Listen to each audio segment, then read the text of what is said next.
Bonsoir à tous, bienvenue dans votre édition du week-end. Voici les titres de ce samedi 17 décembre. L'AS Monaco Basket, co-leader de l'Euroleague, les Monégasques l'ont emporté dans la douleur et au buzzer hier face à Berlin, 92 à 89. Résumé à suivre dans quelques instants. Les négociations se poursuivent à Montréal pour sauver la biodiversité. Nous irons prendre le pouls de cette COP 15 à laquelle la principauté participe. La Croix-Rouge monégasque célèbre un anniversaire cette année, celui des 40 ans de présidence de son Altesse Sérénissime le Prince Albert II. Nous l'évoquerons avec Bettina Ragazzoni. Dernier week-end pour faire vos achats de Noël. Les commerçants de la principauté sont grandement plébiscités comme ceux du Larvoto qui sont ouverts tout au long de l'année. Et pourquoi pas faire votre shopping dans une ambiance de fête? Nous avons suivi pour vous l'opération Célébrer vos quartiers. C'était encore une soirée riche en émotions. Hier soir à Gaston-Médecin, la Roca Team jouait face à Berlin en Euroleague, une équipe mal classée qui a posé beaucoup de problèmes aux Monégasques. Mais vous allez le voir, les joueurs d'Obradovic s'en sont sortis in extremis. Le résumé de la rencontre est signé Yannick Debever et Alexia Vial. On le sait, la Roca Team aime jouer avec le cœur de ses supporters. Nous sommes dans le dernier quart-temps, il reste 17 secondes à jouer. Monaco et Berlin sont dos à dos 89-89. Elio Kobo, c'est lui qui monte la balle, c'est lui qui va le prendre, non, c'est Blossom Game. Okobo, 2 secondes, à 3 points. Et oui, le tueur. Le tueur. Le basket français est magique cette semaine. Elio Kobo fait gagner Monaco sur un shoot extraordinaire au terme d'un match d'une très haute intensité. Avant d'en arriver à cette dernière possession, Monaco a longtemps fait le yo-yo avec Berlin, prenant souvent l'avantage avant de se faire rejoindre ou même dépasser au score. L'Alba Berlin est une équipe qui aime le jeu rapide et qui ne se pose aucune question en attaque. La rencontre ressemble très rapidement à un match de boxe avec des combattants parfois dans les cordes mais jamais KO.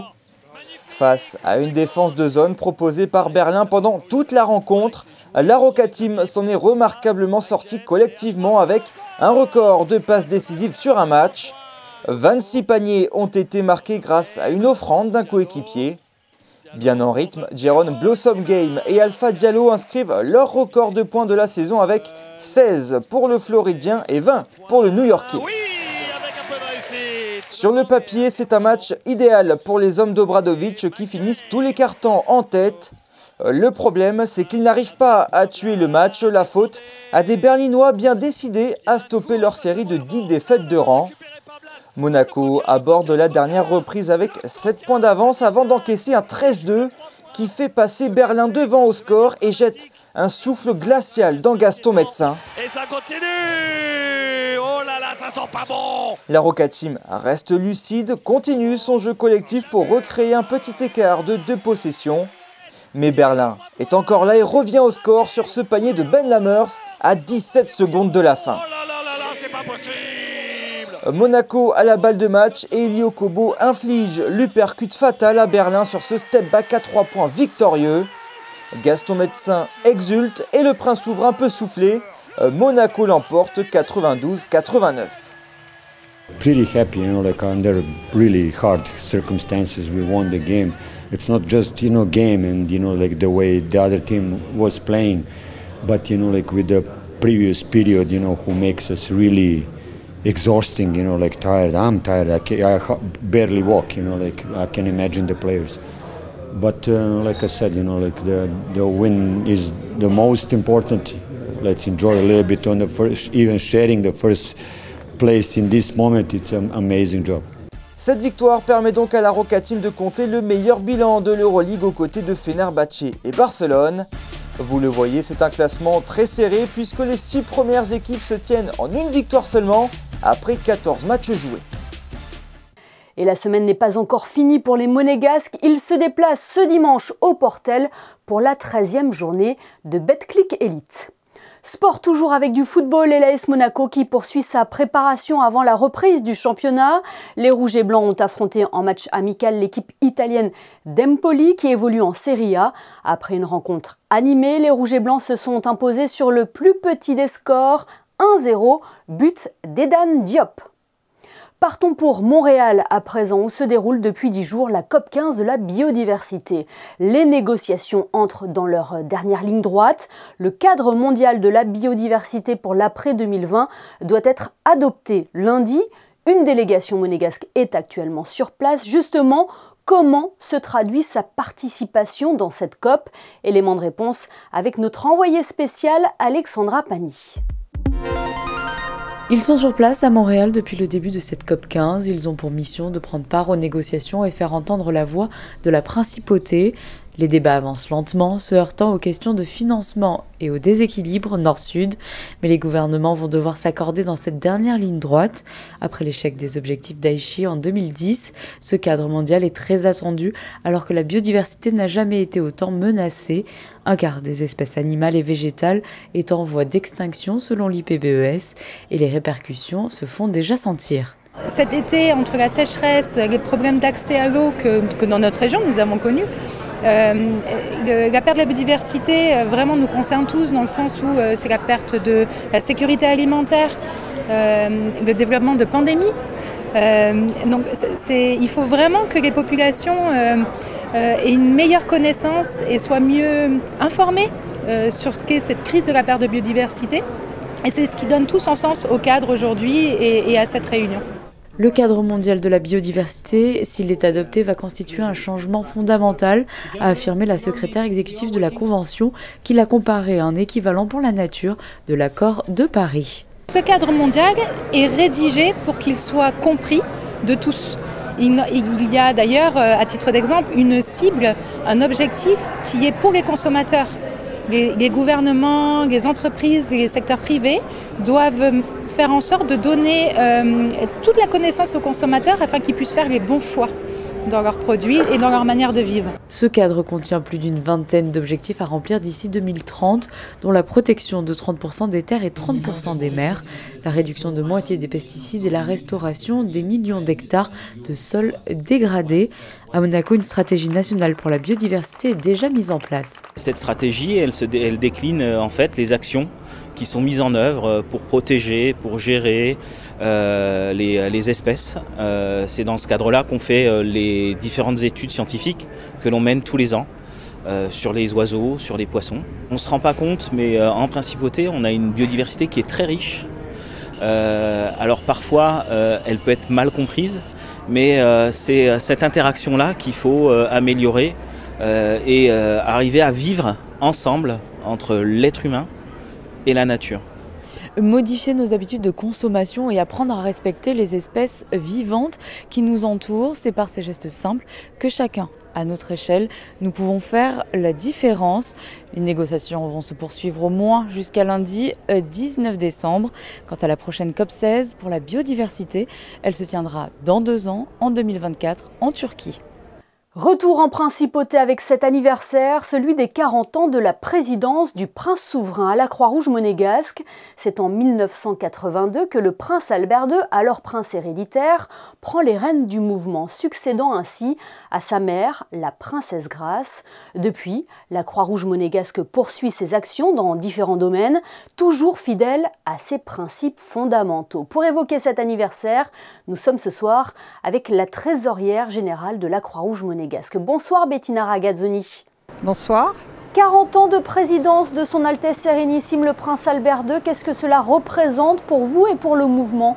Pour nous et pour le mouvement, c'est l'occasion de rendre hommage et de remercier le Prince Albert II de Monaco pour ses 40 ans de présidence. Le remercier pour toutes ses actions, pour son engagement. Permettre avec un événement en toute convivialité de rassembler autour de lui les membres du conseil d'administration, les salariés, les bénévoles, les partenaires, les bienfaiteurs et toutes les personnes qui par leur action ont contribué à l'histoire de ces 40 ans de présidence. Et Bettina Ragazzoni, quel président est le prince Albert II? Difficile de répondre en quelques mots, tant il y a à dire. Notre président est un président d'exception, un président de cœur qui, par sa générosité, son engagement, son action, et représente au-delà de tous les valeurs, les principes de la Croix-Rouge, qui est très attentif à tout le monde, qu'il s'agisse des membres du conseil d'administration ou plus largement des salariés, de tous les bénévoles, des personnes qui viennent dans le cadre de toutes nos actions et qu'il rencontre, toujours très attentif par un mot, par un geste et aussi toujours très présent sur le terrain. Mais je dirais que le prince est à la tête de ses bénévoles et souvent très présent. On l'a vu récemment dans les vallées, quand il y a eu la tempête Alex, où il n'a pas hésité à se déplacer à plusieurs reprises pour être témoin de ce qui se passait et pouvoir justement guider notre action dans le cadre de ces événements. Cela vous paraissait important d'organiser une journée découverte pour mettre en valeur toutes ces actions menées pendant les 40 ans de présidence du prince Albert? C'était essentiel pour nous de faire cette journée porte ouverte, de façon à ce qu'on puisse présenter nos actions au travers des ateliers. Je pense qu'en images, vous avez pu faire le tour du chapiteau et découvrir toutes les sections qui étaient présentes sur le chapiteau. Alors je ne serai peut-être pas exhaustive, mais disons qu'il y avait des ateliers de santé prévention, sociale, de réalité virtuelle, puisque les jeunes des écoles ont pu, grâce à des casques, pouvoir découvrir des gestes de secours et de se retrouver en situation dans des cas d'urgence où il fallait aider des personnes en détresse, connaître un petit peu toutes les personnes qui ont créé, qui ont développé la Croix-Rouge pendant ces 40 ans, donc tout simplement mieux nous connaître par notre action sociale locale. L'occasion aussi de rencontrer les bénévoles, ils contribuent grandement au bon fonctionnement de la Croix-Rouge, tout comme les donateurs. L'action des bénévoles est essentielle et fondamentale. Je dirais que sans les bénévoles, il n'y aurait pas de Croix-Rouge, pas d'action comme nous pouvons les mener.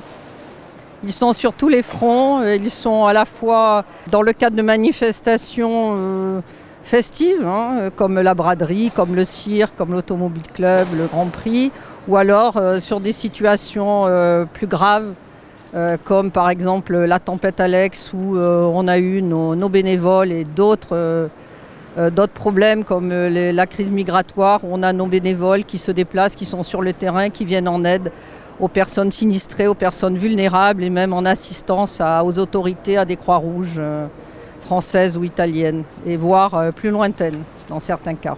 Justement, Bettina Ragazzoni, quels sont les grands défis actuels de la Croix-Rouge monégasque? Les grands défis actuels, j'oserais répéter ce qu'a dit hier un autre membre du conseil d'administration, c'est d'être 100%. Alors 100%, ça veut dire essayer de répondre à toutes les attentes, que ce soit au niveau social, au niveau humanitaire. On aimerait satisfaire tous les besoins, répondre à toutes les demandes. C'est ce qu'on essaie de faire. Et surtout, bien sûr, les bénévoles que j'ai cités, qui sont toujours, par leur engagement sans faille, présents dans toutes ces situations. Et quels sont les besoins actuels de la Croix-Rouge? Quelles sont les actions qui vous mobilisent le plus en cette période hivernale? C'est l'aide sociale. Nous sommes présents auprès des personnes vulnérables. Par exemple, on a une section jeunesse qui, sous l'influence de Camille Gottlieb, s'est développée de façon extraordinaire en, je dirais, 1 an, et qui va à la rencontre intergénérationnelle, et qui permet effectivement de porter un soutien, une aide, tout simplement un peu d'amitié, ou voilà, des gestes de secours, d'aide, d'assistance aux personnes. La jeunesse qui adhère donc au message de la Croix-Rouge monégasque. Merci infiniment Bettina Ragazzoni d'avoir été notre invitée sur Monaco Info. Je vous remercie. Et puisque nous parlons de solidarité, l'association Semeurs d'Espoir lance une collecte pour les plus démunis. Avec l'hiver, elle est à la recherche de couvertures, de sacs de couchage et de vêtements chauds. Vous pouvez déposer vos dons à l'agence Abeille, aux 3 rue Princesse Caroline à Monaco. Dernier week-end pour réaliser vos achats de Noël. Si le Larvoto est passé en mode hiver, ces commerces sont ouverts tout au long de l'année. L'opportunité peut-être pour vous de trouver le cadeau parfait. Le reportage de Julia Vial et Thomas Deus. C'est une bonne nouvelle pour les Monégasques encore à la recherche de leurs cadeaux. Les commerces du Larvoto sont ouverts 7 jours sur 7 et ce, pendant toute l'année. Un vrai défi pour ces boutiques et ces restaurants qui ont dû parfois se réinventer à l'image de la Licorne, normalement spécialisée dans les produits de plage. C'est notre premier hiver, donc nous y allons à tout petits pas parce que c'est vraiment un très gros challenge. Mais nous avons travaillé en amont. Essayer de faire des collections décontractées mais chic. Alors avec des matières aussi très cocooning, des matières colorées, des petites doudounes et d'autres un peu plus grandes parce que malgré tout c'est l'hiver donc il faut penser à tout ça. Et si vous êtes en manque d'idées, Janie France vous souffle quelques pistes. Nous avons des idées cadeaux, bon, dans les vêtements bien entendu, et puis à plus petit prix, des chaussettes toutes choses, des bijoux de corps aussi qui vont très bien sur une robe, sur un pull à col roulé, des chaussures, des sneakers aussi, très confortables, très chauds aussi, donc plein de petites choses, et puis aussi des petites décorations de Noël. Toutes les boutiques de la promenade attendent d'ailleurs de pied ferme les acheteurs de Noël. Le fait d'être au Larvoto, c'est magnifique parce que c'est un endroit splendide.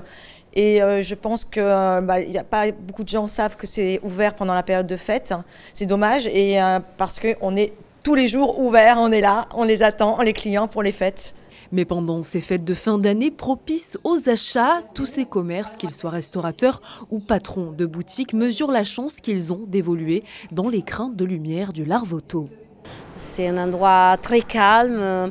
Magnifique pour faire les promenades, magnifique pour manger et pour faire les petites courses. Moi aussi, j'ai une boutique et c'est sur Noël, c'est vraiment... C'est difficile de ne pas trouver un cadeau ici.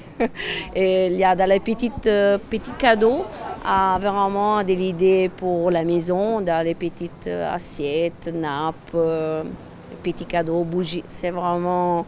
Il y a vraiment beaucoup de choses. Alors si vous n'avez pas encore trouvé tous les cadeaux à mettre au pied du sapin, rendez-vous vite face à la mer. Et pourquoi ne pas faire du shopping dans une ambiance conviviale? Plusieurs animations sont organisées en ville durant cette période de fête de fin d'année. L'opération s'appelle « Célébrez vos quartiers » et est organisée par l'Union des commerçants et artisans de Monaco avec le soutien du gouvernement princier. Sandrine Nègre et Olivier Bonello ont testé pour vous l'expérience Boulevard des Moulins. Ambiance festive et conviviale pour toutes les générations, l'opération Célébrez vos quartiers comprend Père Noël et autres personnages bien connus, de la musique aussi, et tout ceci gratuitement. Laissez-vous guider dans cette belle atmosphère pour vos achats de fin d'année. On fait depuis plusieurs années pour l'UQAM des animations de Noël dans les rues de Monaco. Un peu partout dans chaque quartier pour justement animer et donner de la vie de Noël et amuser les gens et leur donner un peu de chaleur humaine. Et si nous sommes ici sur le boulevard des Moulins, l'opération Célébrez vos quartiers a lieu un peu partout dans Monaco. On va dans chaque quartier à pied, en déambulatoire pour rencontrer les gens, donner des petits bonbons aux enfants pour les commerces et donner de l'amusement de Noël. Il y a le Rocher, Monte-Carlo, il y a aussi Fontvieille, la Condamine et c'est tout nouveau, il y a le Larvoto maintenant. L'opération Célébrez vos quartiers a débuté le 14 décembre et se poursuivra jusqu'au 30 décembre. Et la prochaine opération de Célébrer vos quartiers aura lieu le 21 décembre au Larvoto.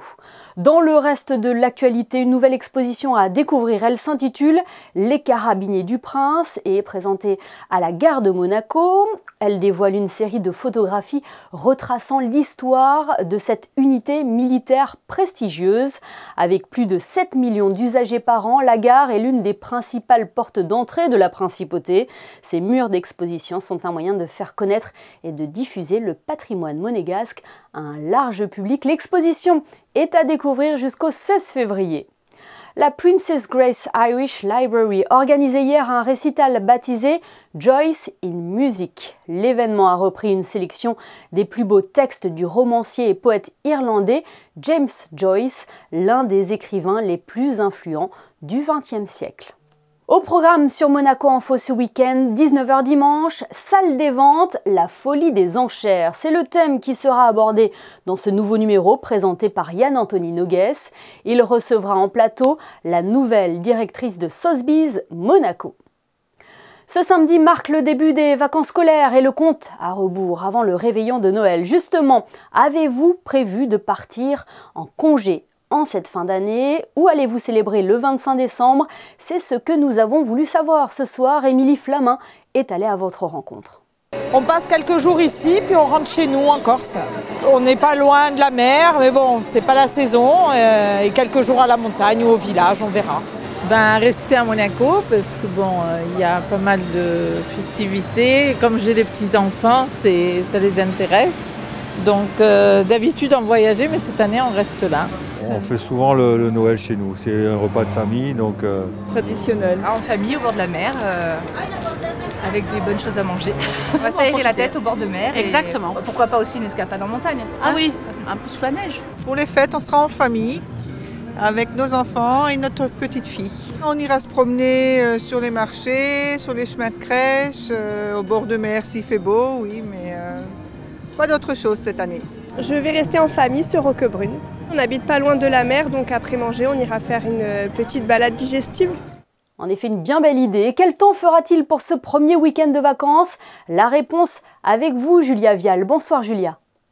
Bonsoir Émilie, bonsoir à toutes et à tous. Le temps sera plutôt agréable pour cette journée de dimanche. Attention, ça se rafraîchit encore avec 8 petits degrés de minimal.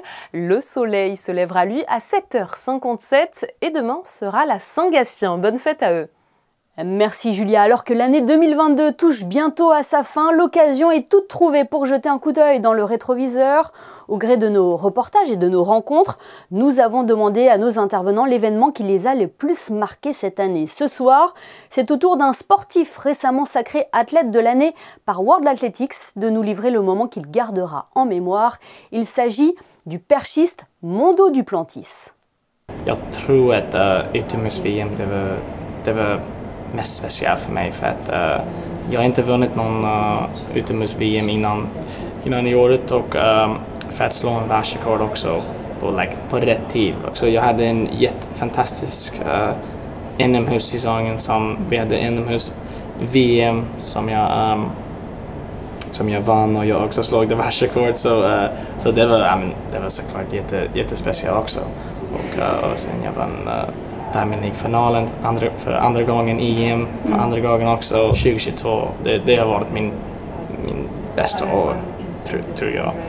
2022, une année synonyme de performance donc pour Mondo Duplantis que l'on espère retrouver le 21 juillet à Monaco pour le meeting Hercules EBS, un rendez-vous qu'il affectionne particulièrement.